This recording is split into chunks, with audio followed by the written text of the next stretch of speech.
One of Marx's dictums was that capital tended to accumulate in the hands of fewer and fewer people. And that's right, that's true. Wealth and capital, income for that matter, but not only that, whatever it is that you might like to have accumulates in the hands of smaller and smaller numbers of people.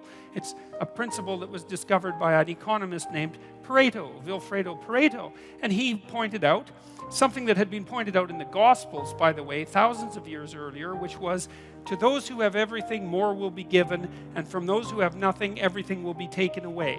The rule being, once you start to succeed at something, the probability that you will continue to succeed ever more rapidly increases. There's an exponential function with regards to success. But there's also an exponential function with regards to failure. Failure and success aren't like this. They're like this. Fail, fail, die.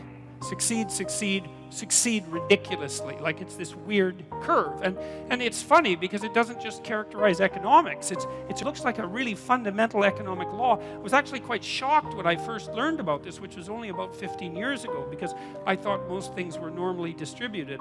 It turns out that that's not true. What people produce creatively isn't normally distributed. A small proportion of people produce most of what's of value. It doesn't matter what it is. And you know this, it's like, how many books does Stephen King sell? It's like half the books. And then there's the next guy after Stephen King, and no one even knows who he is, and he sells like 1/10 as many books as Stephen King. And then there's author number 50, and out of thousands and thousands of offers, and he's barely scraping by. And then there's the bottom 99.9%, and they can't make a living writing. And that's how it is. And it's the same with musicians. And it's the same with athletes.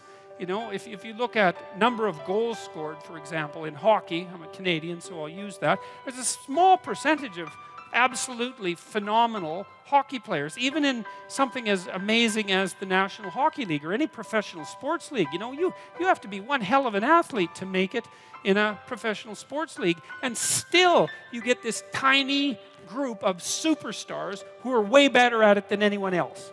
You know, and so there's this weird rule that as you get more, getting even more gets easier.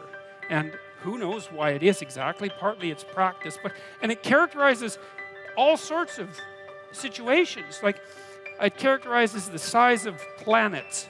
A small number of planets have almost all the mass. It characterizes stars the same way. It characterizes biomass in the Amazon jungle. It characterizes city size. A small percentage of cities have almost all the people. It's like, what's that? And then you go back 10,000 years, you look at a Paleolithic gravesite, and you see what people are buried with. And like there's one guy, there's two guys there, he's just covered with gold, right? The gravesite is insanely rich, and everyone else has like a bone, and it's theirs, and that's it, you know? And so you analyze Paleolithic gravesites, you see exactly the same Pareto distribution.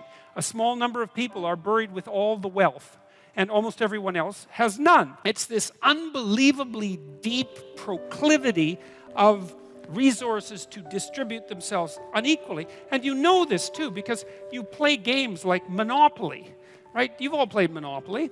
What happens when you play Monopoly? You all start out equal, right? Exactly 100% equal, and you all have an equal chance of winning because it's basically a game of chance. Not entirely, because you can play stupidly, but you know, but you can only play so intelligently because you're at the mercy of the dice. And what happens inevitably is that some evil capitalist ends up with all the money and all the hotels and all the houses, and just like takes you out. And yet you play and you don't think, oh my God, you know, there's something fundamentally unfair about that. Or maybe you play non-competitive Monopoly, where after every round you redistribute the money so everyone...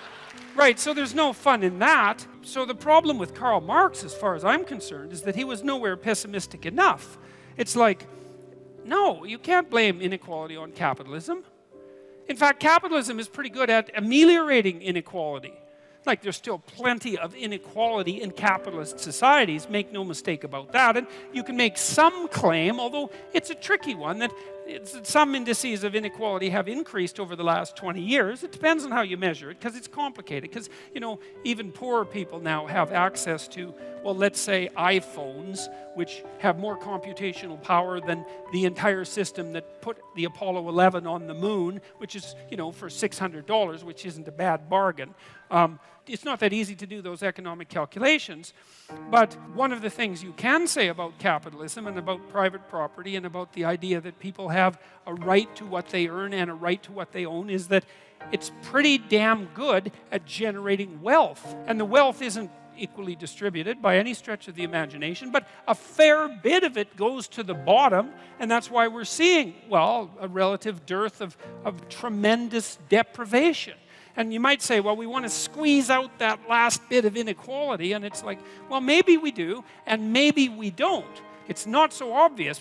First of all, because even if we did want to, we don't know how. And we certainly do know that if there are some ways that if we go about it, then things really go to hell in a handbasket really fast. And everyone ends up equal because they're all starving and dead. You end up in a situation like Venezuela. Not that they're all starving and dead, but the average Venezuelan lost 17 pounds in the last year. And that wasn't from voluntary diet, right? And that's a very rich country. And so we do know that there are ways of ameliorating inequality that just don't work. And so it's a dangerous thing to mess with because we don't understand it. That doesn't mean we shouldn't try to understand it. And that also doesn't mean that the left doesn't have a point. If your society becomes too unequal and too many people stack up at the bottom and they don't have an opportunity to move forward, that seems like it's bad for everyone. And so we could agree on that. And we could try to set up our hierarchies so that they're not too brutal for the people who end up at the bottom, right? That would be nice if we could be sensible and figure out how to do that. But I think we're not doing that bad a job of figuring out how to do it. We build infrastructure that everybody can use. We have universal education systems and so on. And they're not perfect, but they're far from catastrophic. And they're a hell of a lot better than they were 100 years ago.